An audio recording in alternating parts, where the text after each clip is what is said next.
Shalom, haleluya. Apa kabar guys? Ya, saya senang ketemu kamu di sini. Guys, saya mau tanya. Mau nggak kamu jadi orang yang kuat di dalam Tuhan? Kamu jadi orang yang tangguh guys. Gak gampang goyah. Ya, kamu juga gak gampang khawatir. Gak gampang cemas. Gak gampang kalah guys. Mau? Dan selain itu, kamu bisa menjadi pribadi yang mengenal hatinya Tuhan dekat guys. Kamu peka akan kehendak Tuhan. Kamu tahu tuh isi hatinya Tuhan. Ya, dan Tuhan juga senang sama kamu. Bahkan kamu bisa dipakai Tuhan menjadi berkat yang luar biasa bagi banyak orang. Lalu juga kamu bisa menjadi orang yang lebih cerdas. Iya guys, lebih cerdas. Lalu kamu bisa menjadi orang yang lebih kreatif guys. Lalu kamu sepertinya kalau kerja apa-apa, tahu gimana caranya, bagaimana solusinya yang terbaik. Sehingga hasilnya luar biasa. Guys, itu hanya sebagian berkat-berkat yang kita terima. Bahkan bisa lebih banyak dari itu semua. Mau guys? Nah gini caranya. Kalau kamu baca judulnya sudah tahu ya. Saat Teduh. Ya, saya berani bilang saat teduh adalah kekuatan bagi orang percaya guys. Bahkan mungkin lebih dari itu. Bukan hanya kekuatan yang tadi saya sudah sebutkan. Amin. Guys, ayo bangun dirimu. Ya. Naik level yuk guys. Jangan jadi orang biasa-biasa aja. Ini waktunya kamu bangkit, naik level, naik tingkat. Dan saya percaya renungan firman Tuhan video ini akan menolong kamu. Sehingga setelah ini ketika kamu praktekkan, kamu menjadi pribadi yang luar biasa. Ya, naik level jauh lebih baik, jauh lebih kuat. Amin. Nah guys, apa itu saat teduh? Saat teduh itu gini loh guys. Sorry belibet. Bersekutu dengan Allah. Ya. Tapi guys, yang saya maksud saat teduh ini adalah bukan saat teduhnya Philip Mantova ikut bersama-sama bareng-bareng dengan jemaat. Bukan. Yang saya maksud saat teduh di sini adalah hanya kamu bersekutu berdua saja dengan Tuhan. Ya, kita ini guys disebut calon mempelainya Kristus. Nanti akan ada pernikahan kudus di surga antara kita umatnya dengan Yesus Kristus. Nah guys, saat teduh itu adalah mendekat kepada Allah. Menghampiri Allah. Datang cari Allah. Ya, hanya berdua menghabiskan waktu bersama dengan Allah. Ya, bahasa kekiniannya ngedate bersama dengan Tuhan. Ya. Lalu apa dasar firman Tuhannya, Kak Jim? Ya, dasar firman Tuhannya itu Matius 14 ayat 23. Saya akan bacakan. Dan setelah orang banyak itu disuruhnya pulang, Yesus naik ke atas bukit untuk berdoa. Perhatikan itu. Seorang diri. Maka, ketika hari sudah malam, ia sendirian di situ.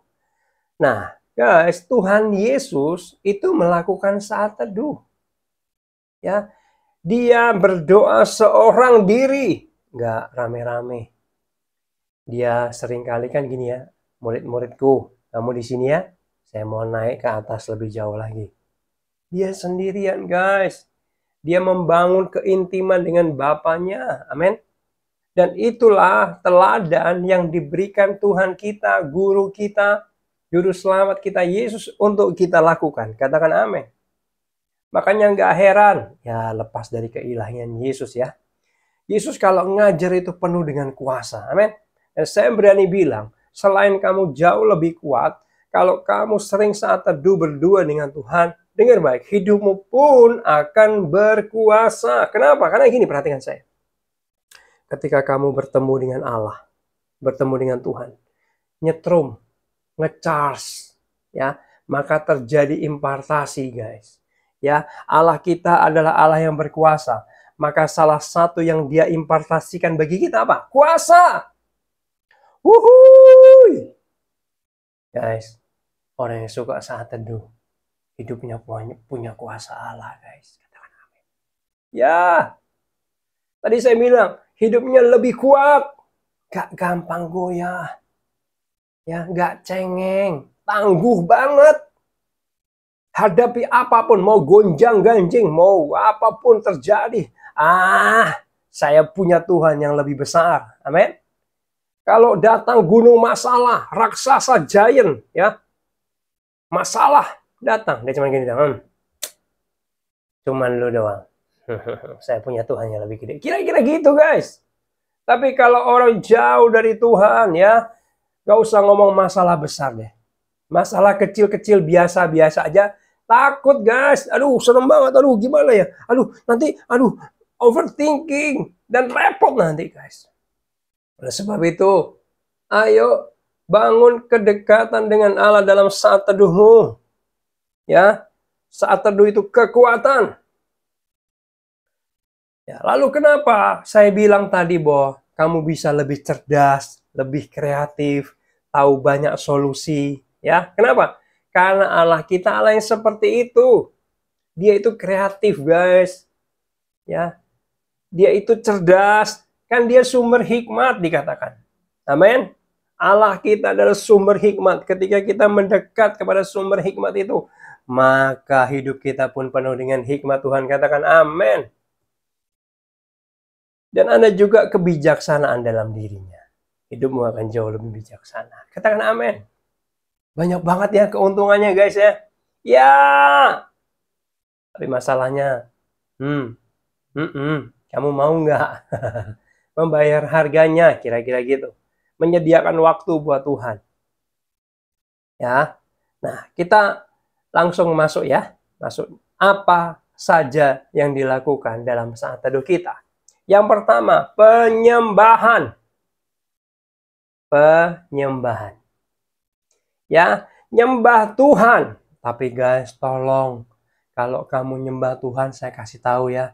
Jangan asal nyanyi doang. Itu nggak berguna buat Tuhan. Tuhan nggak nyari penyembahan. Tapi Tuhan nyari penyembahnya. Amin. Ya, saya ulang lagi. Tuhan nggak gila penyembahan. Nggak menuntut penyembahan. Nggak cari penyembahan. Tapi yang dia cari adalah penyembahnya. Yaitu kamu dan saya. Kalau kamu melakukan penyembahan di saat teduh kamu, ya, ini tipsnya. Nyanyilah dengan hatimu. Ya, jangan sampai ada Alkitab ngomong gini, guys. Bangsa ini memuliakan aku dengan bibirnya. Nyanyi, guys, nyembah mungkin ya. Padahal hatinya jauh daripadaku. Ya elah. Jadi kalau kamu asal nyanyi dari mulutmu, dari bibirmu, tapi nggak dengan hati, itu nggak berguna buat Allah. Itu Tuhan nggak senang lah, kira-kira gitu. Halo? Nyanyilah dengan hatimu. Meskipun saya berani bilang, cuman satu lagu, cuman 5 menit, atau bahkan 3 menit boleh. Asal dilakukan dengan hati, itu jauh lebih baik. Daripada kamu nyanyi 1 jam tidak dengan hatimu. Amin. Ya, ibaratnya kayak Daniel Mananta pernah kasih ilustrasi. Ya, kalau kita nyanyi asal nyanyi itu ya. Checklist doang, asal absen doang. Tuhan, ini aku datang nyanyi ya. Amin. Tapi nggak dengan hati, itu ibaratnya gini kata Daniel Mananta. Lo ini datang ke rumah orang tua, duduk situ, cuman main game doang. Ya, 1 jam. Udah selesai. Udah ya, mah saya pulang ya. Udah datang kan? Udah datang kan? Yang penting udah datang kan? Oke, ya. Gitu loh guys. Nggak dengan hati. Seringkali kita gitu juga ya. Oh bukan kita lah ya, aku lah ya. Di gereja nih ya, apalagi jam siang waktu ibadah. Waduh, nyembah Tuhan sih ekspresinya. Tapi pikirannya, hatinya mikir gini, habis ini makan apa ya? Gimana ya? Nggak fokus. Cuman bibirnya doang, mulutnya doang, tapi hatinya nggak ikut nyembah. Tuhan pengen kamu nyembah juga dengan hatimu. Katakan amin. Kalau kamu nyembah dengan hatimu guys, segenap hati. Tahu nggak? Itu muncul di tahtanya Tuhan, di sekitar tahtanya Tuhan, dupa asap guys. Harum anakku. Aku senang anakku. Itu menyenangkan Tuhan. Kita senang nggak sih guys kalau kita bisa menyenangkan Tuhan dengan penyembahan kita? Senang ya? Ya, lakukan penyembahan yang menyukakan Tuhan. Tapi saya mau pesan gini, kalau kamu milih lagu penyembahan, ya, jangan lagu untuk memberkati kita. Contoh, lagu Yabes, doa Yabes. Kiranya Engkau memberkati aku berlimpah-limpah. Loh, kita dalam rangka untuk menyenangkan Tuhan, memberkati Tuhan, bukan memberkati kita. Katakan amin. Pilihlah lagu-lagu murni hanya untuk mengagungkan Tuhan. Ya, memuji Tuhan. Bersyukur kepada Tuhan. Itu pilih ya. Lalu guys, ketika kamu saat teduh, biasanya handphone ini menjadi gangguan. Setuju? Ya, handphone kita seringkali mendistrak kita, mengalihkan perhatian kita. Lagi doa, ting dong, ya kan? Lalu kita penasaran itu siapa kira-kira tadi ya? Nah, hatinya udah miring tuh ke sana tuh. Lalu dibukalah sedikit, sedikit, udah setengah jam. Bener nggak? Ya, kalau saya saat teduh, saya nekat matikan semua handphone. Ada 2 handphone. Dan semua laptop saya mati semua. Hanya saya dengan Tuhan. Tanpa ada gangguan apapun. Itu sangat membantu guys. Dan tiba-tiba saya bisa fokus. Dan ketika Tuhan disenangkan, hadiratnya turun guys. Ya ampun. Itu melawat saya. Saya nangis bahagia menikmati Tuhan. Indah banget guys. Kalau saya bilang indah dalam hadirat Tuhan, kamu pasti yang pernah ngerasain tahu yang saya maksud. Betul? Indah banget. Gak ada tempat yang lebih indah selain di hadirat Tuhan loh guys. Gak bisa dibandingkan. Ya. Penyembahan kepada Tuhan. Ya. Nah, kalau saya ini sebenarnya orangnya nggak bisa nyanyi. Saya nggak punya talenta nyanyi. Tapi ketika semua saya matikan, nggak ada YouTube, bener nggak? Saya nyanyi dengan mulut saya, dengan hati saya. Suara saya nggak bagus, jauh lebih bagus malaikat. Tapi ketika saya nyanyi dengan hati, Tuhan senang guys. Walaupun nadanya miring-miring guys, tapi kalau dengan hati Tuhan kerasanya beda. Tuhan senang guys. Amin. Lalu yang kedua. Oh ya, yang pertama belum selesai. Ini keren lagi nih guys. Ketika kita nyembah Tuhan, suka nyembah Tuhan dalam kehidupan seharian kita. Ya, kamu tahu guys, setan gak berani deket-deket sama kita. Setan kabur. Ya, dia itu kalau ada penyembahan itu panas guys. Seperti kebakar dia itu. Satu kali saya sedang nyembah dengan teman-teman gereja gitu ya. Nyembah, masuk dalam hadirat Tuhan. Tiba-tiba teman saya, Jim, saya lihat penglihatan. Ada panah-panah api yang menyerang kuasa-kuasa kegelapan dari mulut penyembahan kita. Keren banget ya. Lalu ingat nggak ketika Saul diganggu oleh roh jahat daripada Tuhan? Maka diundang siapa? Daud. Muji-muji Tuhan. Betul? Penyembahan ke Tuhan. Lalu setannya pergi. Roh jahatnya pergi meninggalkan Saul. Guys, ada kuasa dalam pujian penyembahan kepada Tuhan. Katakan amin. Rumahmu, kamarmu pakai puji-pujian kepada Tuhan. Supaya setan-setan itu pergi meninggalkan rumahmu. Mungkin ada roh jahat yang bercokol di rumahmu. Ya, roh pertengkaran, roh perselisihan, roh kemiskinan, roh kegagalan, roh kebangkrutan, ya, roh sakit penyakit. Ketika ada penyembahan yang sering dinaikkan, maka setan roh jahat itu nggak tahan, dia akan pergi meninggalkan rumahmu. Dan rumahmu akan dipenuhi dengan hadirat Tuhan. Maka di situ ada kedamaian, ada kasih, ada sukacita, ada hal-hal yang manis yang terjadi di rumah. Amin. Nah, selanjutnya guys, ini udah kedua ya, tadi satu ya. Yang kedua adalah dalam saat teduh selain penyembahan. Yang kedua membaca dan jangan lupa dannya merenungkan firman Tuhan. Guys, siapa yang sudah pernah khatam Alkitabnya dibaca? Angkat tangan. Saya mau kasih visi hidup satu lagi dalam hidupmu. Kamu kalau orang Kristen, orang percaya, minimal kamu satu kali aja deh, minimal ya, khatam Alkitabmu. Itulah petunjuk hidup kita, betul nggak? Minimal satu kali kamu tamat Alkitab, kamu baca.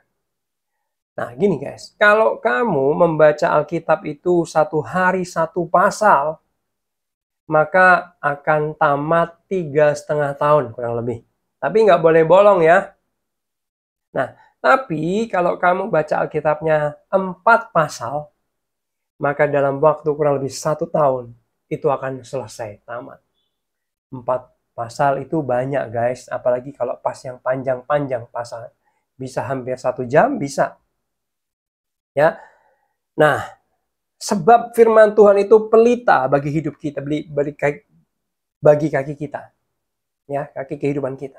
Pelita. Dan dia adalah pedang, dia senjata guys. Ya. Oke. Firman Tuhan itu adalah firman-Nya Allah yang kita masukkan dalam diri kita. Firman Allah itu berkuasa. Firman Allah itu penuh dengan kebijaksanaan, nilai-nilai kerajaan surga. Ya. Maka hidupmu kalau dimakanin itu guys, rohmu, hidupmu akan berkualitas. Ya, hidupmu akan berkuasa, hidupmu akan bijaksana, hidupmu akan punya senjata, hidupmu akan diterangi oleh kebenaran Allah. Ya, engkau nggak bingung lagi habis ini mau ngapain ya, sini kemana ya, enggak, kamu nggak akan, hidupmu akan diterangi oleh firman Tuhan. Oh, keren banget ya. Ya, membaca dan merenungkan. Gini caranya guys. Kalau kamu baca firman, ya, memang sebaiknya itu membaca itu mengucapkan. Ya, lalu masuk sampai ke telingamu. Sebab iman itu timbul dari pendengaran akan firman Tuhan. Boleh juga download Alkitab audio aplikasi ya. Apa itu ya? Yang dari Life Church itu loh, ya, yang logonya merah. Nah, itu bisa di-download dan kamu bisa dengarkan audionya. Boleh tuh. Nah, lalu kamu baca pelan-pelan itu seperti memamah biak. Tahu memamah biak sapi kalau makan rumput dia akan memamah biak. Jadi gini, dikunyah, ditelan. Lalu dikeluarin lagi, dikunyah lagi, ditelan. Dikeluarin lagi, dikunyah lagi, ditelan. Nah, baca firman Tuhan itu kadang-kadang harus beberapa kali guys. Ya, lalu kita berhenti sebentar, kita imajinasikan, oh gitu ya, seandainya itu ternyata gitu ya. Kalau aku ada di sana, apa yang terjadi? Kira-kira gitu ya guys. Amin. Lalu biar firman itu benar-benar merasuk dalam jiwamu, dalam hidupmu. Menjadi bagian dari dirimu, firman itu. Renungkan, baca. Kadang-kadang guys, kalau kita cuma baca doang nih, cepet lah, asal kewajiban baca, jangan ya. Itu manfaatnya dikit, ya. Nah, kalau kamu nggak ngerti ini apa maksudnya, nggak apa-apa, masukin aja. Nanti biasanya pengalaman saya, itu nanti akan dibukakan rahasianya, apa maksudnya, apa artinya, di kemudian hari, guys. Ya. Lalu setelah baca guys, ya kita catatin. Saya menyarankan kamu punya note, catatan khusus, kertas saya sudah siapkan biasanya, dan pulpen. Lalu saya catat yang penting saja, satu pasal itu kamu diberkati yang jadi rema buat kamu, yang memberkati kamu, hal apa kamu tulis. Mungkin satu pasal ada 1, nggak apa-apa. Atau ada 2, nggak apa-apa. Atau bahkan mungkin nggak ada, ya nggak apa-apa. Tapi kamu sudah menyiapkannya. Siapa tahu kalau ada rema yang memberkati khusus buat kamu. Ya, firman Tuhan itu logos dan rema. Logos itu secara umum, tapi rema itu menjadi berkat pribadi. Gitu ya guys. Nah, baca firman Tuhan. Renungkan, imajinasikan. Ya, contoh ya, contoh. Kadang-kadang kalau kita baca kisah Maria, ibu dari Yesus yang mengandung Yesus, melahirkan Yesus, itu cepet banget ya. Maria mengandung oleh karena Roh Kudus. Lalu ini. Kalau kita jadi Maria itu ngeri. Pernah nggak kamu merenungkan? Serem loh guys. Bayangin ya, Maria itu sudah tunangan dengan Yusuf. Dia itu anak baik-baik. Ya, rohaniwan. Rohaniwati lah ya, kira-kira gitu ya. Suka pelayanan. Ya, takut akan Tuhan. Tiba-tiba hamil, bayangin loh. Kan hamil di luar nikah. Lalu hukumnya kalau hamil di luar nikah itu dianggap berzina dan bisa dilempari batu sampai mati. Ngeri kan? Tapi kalau kita baca kan cepet. Belum selesai. Lalu si Maria ngomong sama maminya. Mami, Maria mau ngomong. Ya anakku, ngomong apa? Mami, jangan marah ya. Aku hamil. Astaga, Maria. Nafsu amat sih. Yusuf juga gitu. Aduh, kan bentar lagi mau nikah. Nggak bisa tahan nafsu apa? Gimana sih? Gitu. Lalu Maria melanjutkan, Mami, aku hamil bukan karena Yusuf. Hah? Astagfirullahaladzim. Ngeri banget ya. Cerita ini kalau dibayangkan, diimajinasikan, itu serem loh guys. Maminya mungkin kaget-kaget, mungkin shock, mungkin kalau kena jantung bisa, loh, kamu kan sudah tunangan, kamu main gila ya? Ya ampun, laki-lakinya siapa? Kan gitu kan guys ceritanya. Enggak mami. Gini loh mami. Mami percaya enggak? Aku hamil karena Tuhan. Aku dihamili Roh Kudus. Pingsan maminya. Halo. Tapi itu memang yang terjadi guys. Gak semudah yang kita baca. Kalau kita renungkan, ya ampun. Ikut kehendak Tuhan kayak gitu ya. Harus bayar harga kayak Maria ya. Gak apa-apa deh kalau itu kehendak Tuhan. Toh Maria bilang, jadilah kepadaku sebab aku ini hambamu Tuhan. Widih keren. Itu yang kita belajar. Ya gitu contohnya guys. Ya merenungkan. Refleksikan ke dirimu. Untuk bagaimana bisa diaplikasikan, dipraktekkan firman Tuhan itu. Amin. Nah, minimal satu pasal bisa nggak guys? Ya, minimal satu pasal. Kalau kamu mau baca Alkitab, perjanjian baru dulu bagi pemula. Kalau kamu sudah jago, udah 2-3 kali khatam, ya silakan dari PL nggak apa-apa. Tapi saran saya untuk yang awal, perjanjian baru dulu. Matius, Markus, Lukas, sampai Wahyu. Kamu habisin dulu, baru ke Kejadian. Ya, sampai nanti Maliaki. Ya. Nah, saya bukannya sombong, saya masih khatam itu Alkitab 4 kali, guys. Saya pengen lebih banyak sih, ya. Ahok itu katanya puluhan kali, guys. Dia bukan pendeta. Ya. Ayo cinta firman Tuhan. Amin. Ayo suka baca, merenungkan firman Tuhan. Ya, kadang perlu dibaca berulang-ulang, guys. Ya. Lalu yang ya, kamu bisa juga garis bawahi dengan pewarna, pensil warna, stabilo, ya, atau pensil terserah di Alkitab, di Alkitabnya, Alkitab fisik ya, yang itu yang memberkati kamu yang keren. Ini bagus nih, saya garis bawahi. Ya, seringkali Alkitab saya itu punya saya. Saya coret-coret sesuka dengan hati saya supaya saya belajar gitu, bukan untuk merusak Alkitab, bukan ya. Nah, coba cek Alkitab fisikmu. Ya, sekarang kumel atau mulus. Kalau mulus bertobat, artinya nggak pernah dibaca. Sekarang saya bacanya di handphone. Ya boleh sih. Tapi saya tadi bilang hati-hati karena ada banyak gangguan di handphone. Ya. Oke. Yang ketiga, tadi yang pertama apa? Penyembahan yang tulus murni, menyenangkan Tuhan, jadi dupa. Yang kedua adalah membaca firman dan merenungkan, mencatatnya. Yang ketiga, doa keintiman. Doa keintiman ini bukan minta-minta, guys. Ya. Nah, doa keintiman ini contohnya bisa ngomong gini, Tuhan, ini aku datang kepadamu. Mencari Engkau Tuhan. ini aku. Kamu bisa tanya guys, Tuhan apa kabar? Yuk bangun keintiman dengan Tuhan. Tuhan senang guys kalau ditanyain kabarnya. Kenapa? Karena selama ini mungkin kita datang sama Tuhan hanya minta ini, minta itu, nggak peduli dengan perasaan Tuhan. Ups, halo. Ya, kita datang sama Tuhan. Kalau ada perlunya doang kadang-kadang. Hanya memanfaatkan Tuhan aja untuk kepentingan kita. Tuhan, aku butuh ini. Tolonglah Tuhan, please lah. Aku udah kerja Tuhan. Aku udah pelayanan Tuhan. Ayo Tuhan lah. Amin. Kita nggak peduli sama sekali dengan hatinya Tuhan. Ingat ya, Tuhan kita adalah Tuhan yang pribadi. Dia punya perasaan, dia seperti kita. Dia bukan zat atau benda mati, guys. Nah, doa keintiman ini, kita tanya Tuhan apa kabar. Ya mungkin Tuhan nggak jawab langsung, baik anakku. Mungkin enggak sih. Tapi minimal kita peduli dengan hatinya Tuhan. Amin.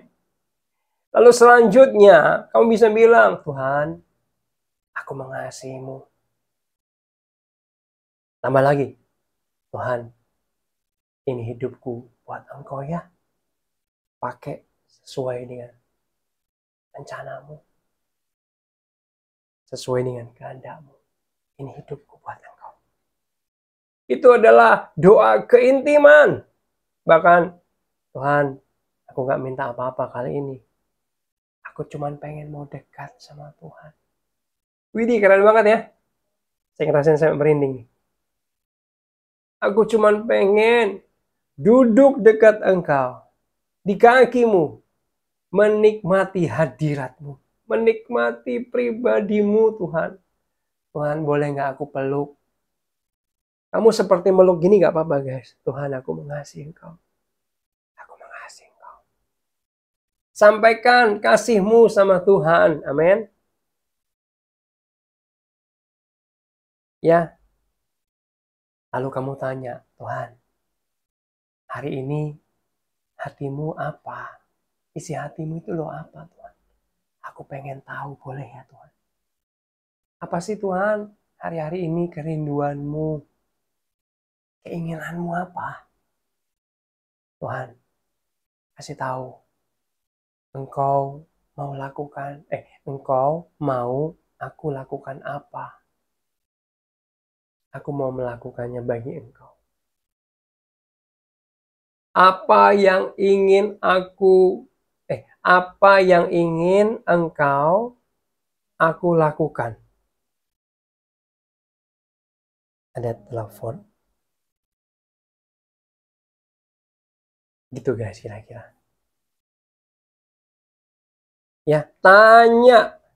Ya, Tuhan, aku hari ini gak minta apa-apa. Aku pengen dekat sama Tuhan. Wah, Tuhan pasti senang guys. Ya, seperti dia dimanusiakan. Kan dia Tuhan ya. Dia dihargai. Ya, dia dihormati hatinya. Dia di-respect, apa sih? Gimana ya ungkapinnya ya gitu ya. Dia benar-benar dihargai keberadaannya. Ya. Lalu yang keempat guys, ini menitnya udah berapa nih? Udah lumayan ya. Yang keempat, ya, tadi saya ulang dulu ya. Yang satu, penyembahan yang tulus murni. Yang kedua, membaca Alkitab, merenungkan dan mencatatnya. Yang ketiga, doa keintiman, ya. Pengen dekat sama Tuhan, menikmati hadirat Tuhan. Tapi guys, ada yang pengen saya tambahin dalam doa keintiman ini. Guys, tahu nggak? Tuhan itu pengen dekat sama kamu. Ya, dia itu kayak gini, menanti-nantikan kamu, nak. Kapan kamu datang kepadaku? Bukan minta-minta ya. Tapi untuk bersekutu dengan Tuhan. Kenapa tadi saya bilang Tuhan pengen dekat sama kita? Ingat kisah Henok? Henok itu bergaul dengan Allah 300 tahun. Sudah bestinya, akrab, dekat. Lalu Tuhan rumahnya di surga. Henok di dunia, di bumi. Tuhan bilang gini, Nok, aku gak bisa jauh sama aku. Aku terus pengen dekat sama engkau. Ikut aku yuk ke kediamanku. biar kita nggak jauhan lagi. Tapi Tuhan lakukan manusia, daging. Apa sih yang nggak bisa aku buat? Kamu tahu guys matinya Henok gimana? Henok nggak ngalami kematian, dihidup-hidup dia. Dia angkat Tuhan, diajak ke surga, ke kediamannya Allah. Oh keren banget.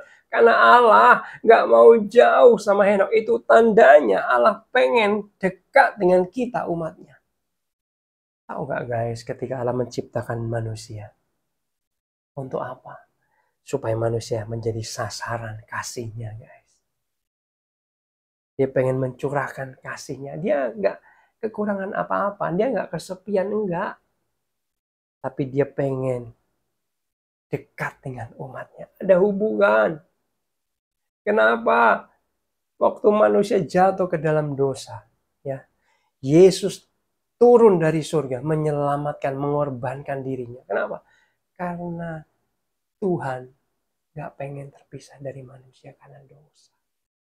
Dia gak mau, aku akan turun. Sehingga membuat hubungan manusia dengan Allah terjalin kembali. Akhirnya dia korbankan dirinya supaya kita dekat lagi sama Tuhan.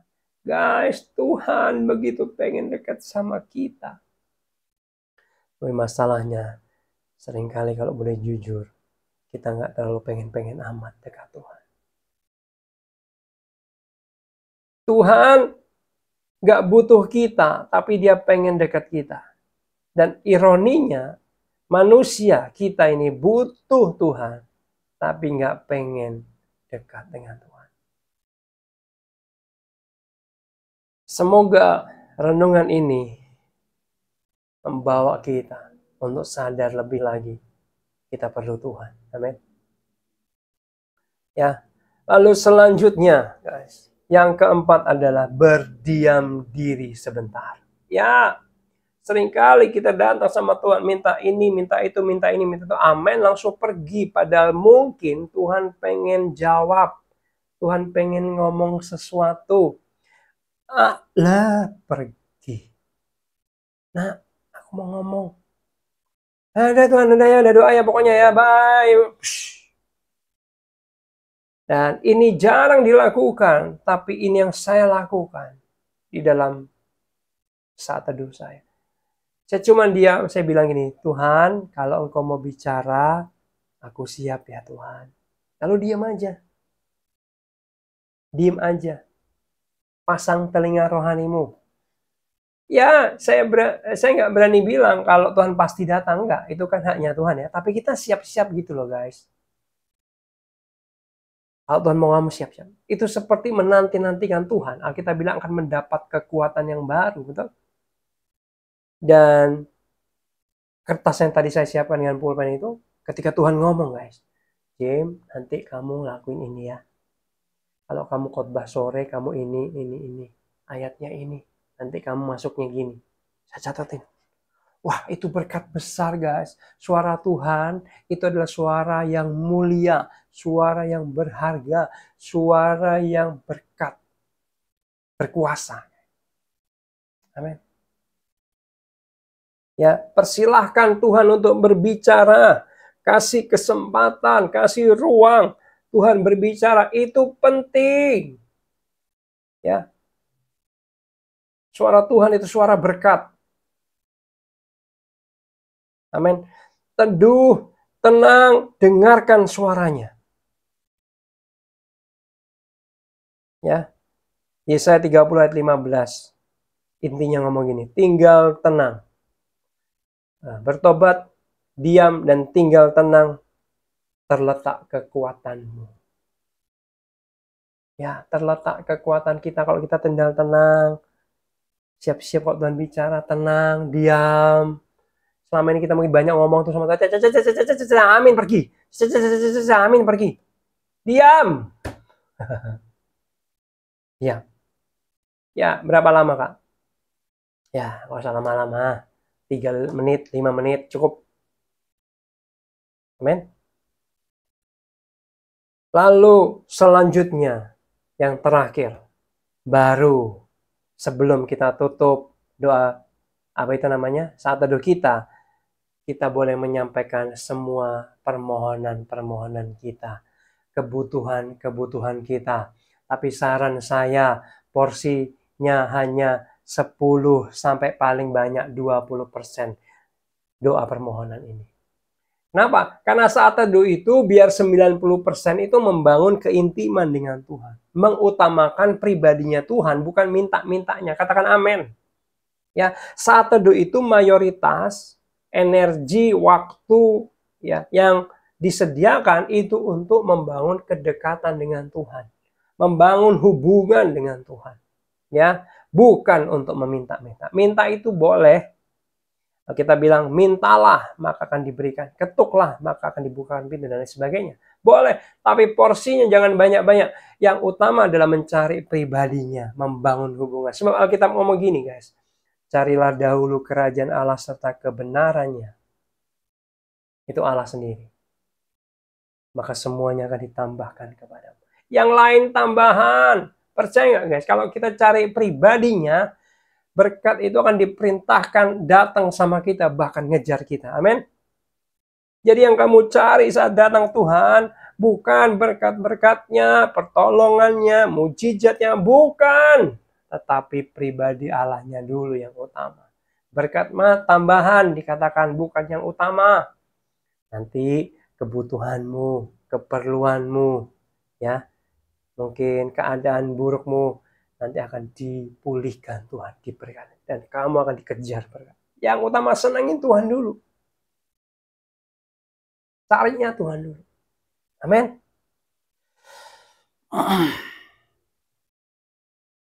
Lalu ada yang tanya mungkin, saat teduh itu berarti berapa lama? Saya berani bilang minimal setengah jam.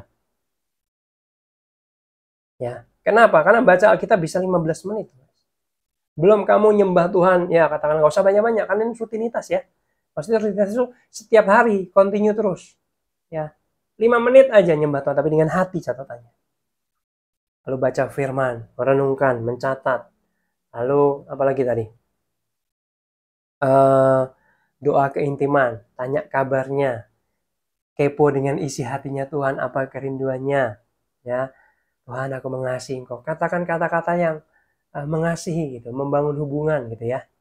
Lalu berdiam diri. Dan yang terakhir, minta permohonan. Minimal setengah jam. Setiap hari bisa nggak? Bayangkan saudara, kamu itu dikasih Tuhan 24 jam sehari. Masa untuk Tuhan setengah jam? Itu keberatan.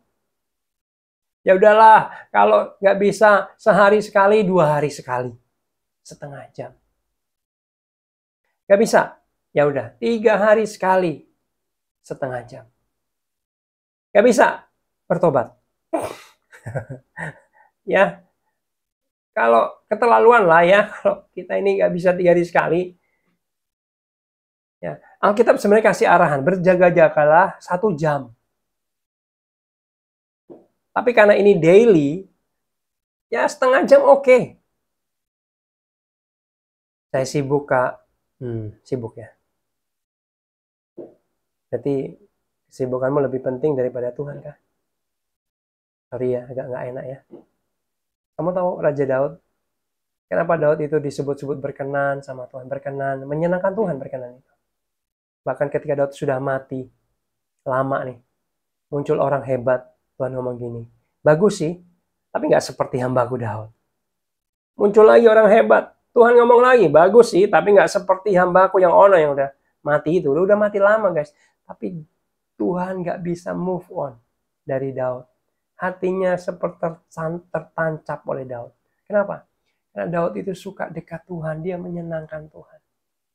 Tahu nggak bahwa Daud itu 7 kali dalam sehari menyembah Tuhan, memuji Tuhan. Pak, Daud pengangguran kali Pak. Woi, Daud itu raja, kayak presiden, agendanya pasti padat. Setuju? Nanti meeting sama ini, meresmikan ini, ya, memutuskan ini, ya, ada harus datang ke tempat ini. Tapi bagi Daud, untuk menyembah Tuhan itu yang utama. Bersekutu dengan Tuhan itu lebih penting dari urusan kenegaraan. Urusan kenegaraan itu penting. Tapi di atas itu semua ada yang lebih penting, yaitu apa? Dekat dengan Allah. Amin. Biar hidup Daud ini menjadi pelajaran yang baik bagi kita. Ya. Dan teman-teman semua, kalau kamu suka saat teduh dekat sama Tuhan, karaktermu pun otomatis akan berubah sendiri. Ya. Berangsur-angsur karakter buruk itu akan sirna dalam dirimu. Sebab firman itu akan membersihkan kita juga. Ya, kita akan menjadi serupa dengan Tuhan yang kita sembah. Bagaimana kita bergaul setiap hari dengan Allah, maka karakter Allah itu menjadi karakter kita. Amin. Dan satu hamba Tuhan bilang, dulu saya itu seperti ulat bulu, gatelin orang. Kalau ada saya, orang-orang di sekitar ngerasa nggak nyaman, geli sama hidup, perkataan, tingkah laku.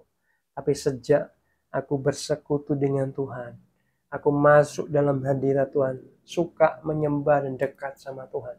Tiba-tiba saya seperti dia bilang, mengalami transformasi.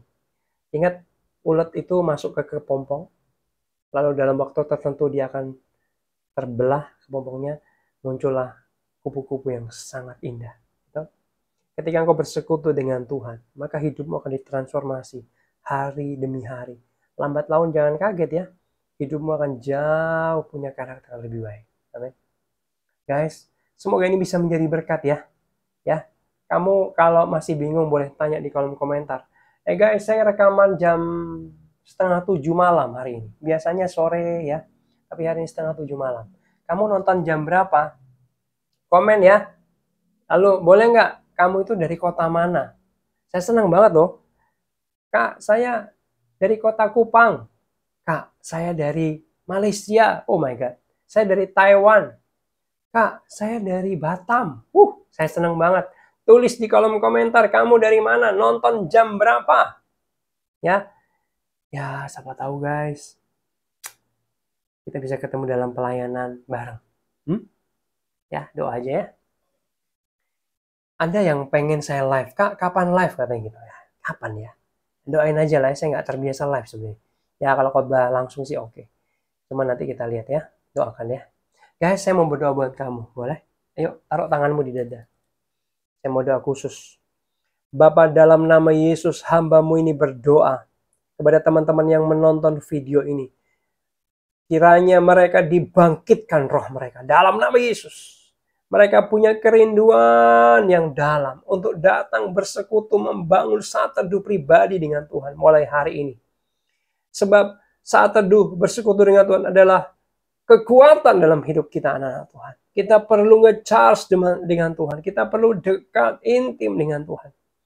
Dan saya berdoa kita nggak jadi Kristen yang agama saja, tapi nggak pernah dekat. Saya berdoa khusus kiranya anak-anakmu yang mendengar ini punya hubungan yang dekat dengan Engkau, mengenal Engkau, hidupnya semakin tangguh, semakin kuat, dan hidupnya kreatif, cerdas, penuh banyak solusi hikmat Tuhan menyertai.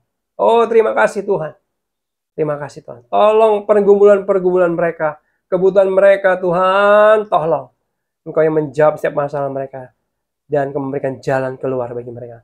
Mereka akan boleh bersaksi nantinya bahwa Tuhan itu hebat, Tuhan itu keren, Tuhan itu luar biasa, menolong hidupnya. Terima kasih Bapa. Biar Roh Kudus juga Engkau bekerja, membantu mereka, memberikan keinginan yang kuat, gairah kepada Tuhan, supaya mereka boleh kembali membangun hubungan yang dekat melalui saat teduh bersama dengan Tuhan. Terima kasih Bapa, dalam nama Yesus. Semua yang percaya katakan, amin. Puji Tuhan, semoga bisa menjadi berkat. Dan bagikan video ini kepada orang-orang yang kamu pikir mereka perlu mendengar ini. God bless you.